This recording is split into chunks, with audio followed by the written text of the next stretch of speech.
Real Estate Radio Boston is a paid program sponsored by Guaranteed Rate Incorporated, which is solely responsible for its content. Licensed in all 50 states. NMLS ID 2611, Equal Housing Lender. Mortgage Lender and Mortgage Broker License MC 2611.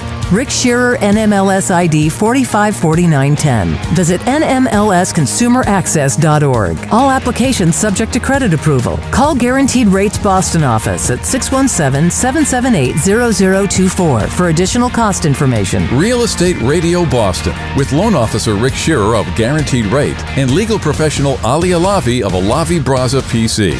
This is Real Estate Radio Boston. I'm actually kind of surprised that an association can say that in their rules and regulations that no individual that's bald can be admitted to the association. Yeah, but they don't. I mean, like, I know that, but I mean, but don't you find it a little strange that those types of overarching restrictions with regards to an ownership of a property owner can in fact be enforceable? Well, let me see if I can clarify that. Please. Quickly.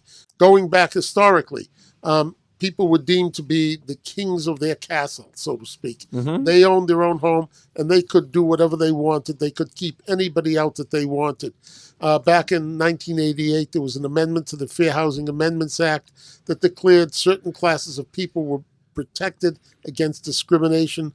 That amendment said that states could enact even more stringent laws. Massachusetts enacted Chapter 151B, which is more stringent. So therefore, the federal act sort of takes a backseat to Massachusetts, except that Massachusetts also has to follow federal law if that portion of the law is more stringent than Massachusetts. Gotcha. So what we had was protected classes. It used to be that there would be signs that would say things outside of residential housing that would say no Irish or dogs may apply, no Jews may apply, etc.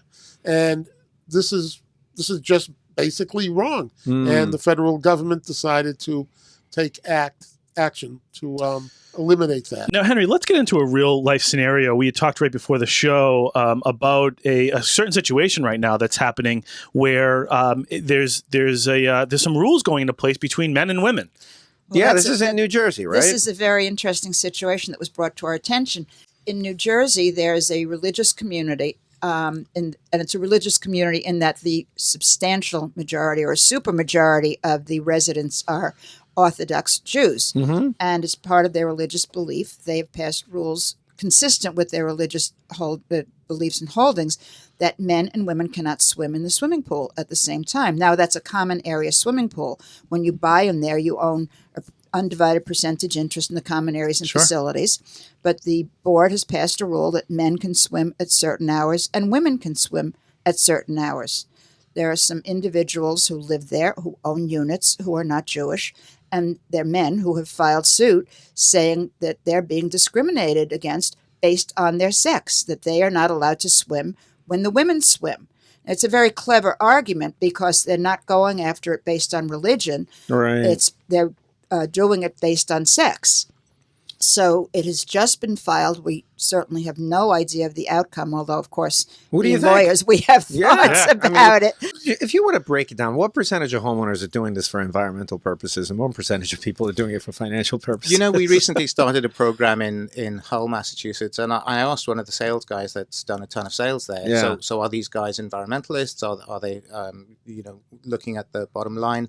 And he said, you know what? They are all environmentalists, but they are absolutely looking at the bottom. You can be both, right? It really is. So let me ask you a question. And again, I'm a lender, and so a lot of times, the fact that people have solar on their homes comes into the lending process and that type of thing. Right. One of the questions I asked you before we went on air is there's essentially two different ways that you can obtain the solar panels. You can write a check or get financing, and you own the panels. Some of these large companies are leasing you the panels for a certain amount of time, but you have to actually, you get subsidized as opposed to have free energy. Sure. Can you just weigh this out? Because I know a lot of people sit down and try to weigh out both options, or maybe you don't know that these options even exist, but what's the best way in order to acquire these solar panels? So you're quite right. There's two ways of acquiring the panels. Either you own them or the company that puts them up owns them, or a financial institution. And owns that's them. no cost, I'm assuming. Is that a no-cost it is system? that people do put that up as a no-cost system. So that's what's typically called a PPA, a power purchase agreement. So you're just buying the power from someone else owning the system on your roof. At Direct Energy Solar, we absolutely do not, in most circumstances, advise homeowners to do that. And the big reason is that the incentives I spoke about, the federal tax credit, the state tax credit, and the SRECs, go to the owner of the system. So, which is the big company. Which is the big company, and it's the biggest cut of the cake. So you really want, as the homeowner, to be owning the system. That's where the financial return is. Gotcha. And so what you're saying is it makes sense, in your opinion, to purchase the solar panels. You own them. They're part of they're a fixture to the home.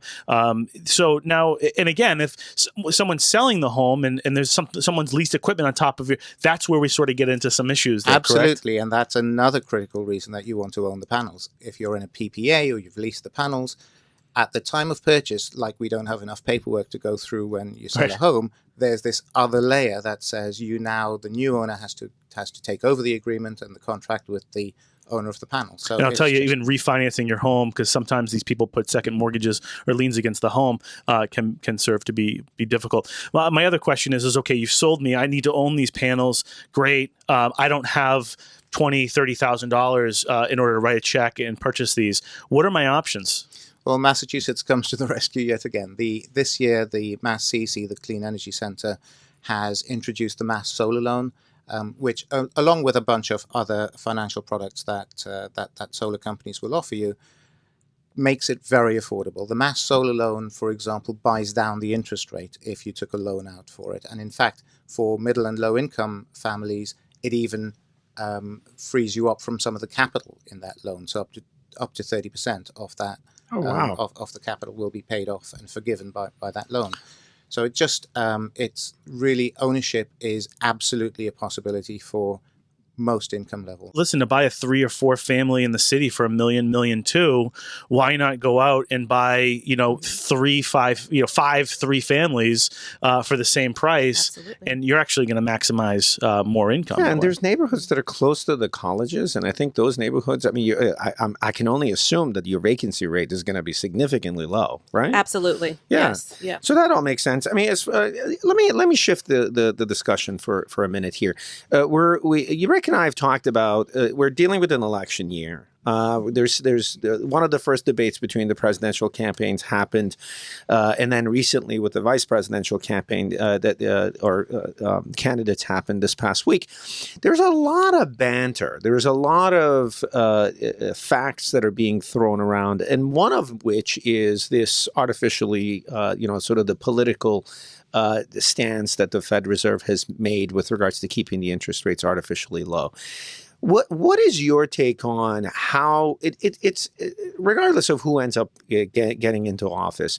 What do you think that there's going to be an impact on the housing market, and if so, how? I think because it's so unpredictable right now. Yeah. We have such an unpredictable presidential election. Nobody knows what's going on. It changes day to day, really. What we are seeing, though, Gary Keller wrote a book on the shift, and there's definite things that are happening in the market besides what's going on. I mean, put aside the presidential election that's happening right now, because I really think, that's not even going to happen until next year anyway, because by the time he gets in or she gets into office. So some things that are happening in the market right now, we just had this great market, this great spring and summer market. Yeah. Now it's starting to slow. And usually when you see a shift in the market, as Gary has prepared us as his agents, and there's over 100,000 of us, and every year he puts an address out for our conference that we do every year. And he says a shift happens every 6 to 7 years. It's cyclical. It is just the way our system works, our economy works. Yeah. And we just had one. We're getting ready for another one. And it doesn't happen overnight. It happens, it's like a ball rolling down the hill. Right. It starts slowly and then it starts to pick up pace, and then all of a sudden we're here. So some of the indicators would be like the days on the market are up. Well, we're finding that, especially in the higher prices. They are definitely staying on the market a little bit longer, where they were coming off maybe within 60 days. Now we're looking at 180. and or not getting full price. 120. Maybe not everybody's. Obviously multiple offers are starting to go away and Right. that type of thing.